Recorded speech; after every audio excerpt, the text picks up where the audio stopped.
ஒரு மரத்தில் குடியிருக்கும் பறவை இரண்டு.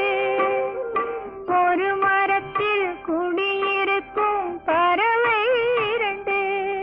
ஒரு அன்னை தந்தது ஒன்று காவல் கொண்டது, ஒன்று கண் வளர்ந்தது கண் வளர்ந்தது. ஒரு மரத்தில் குடியிருக்கும் பறவை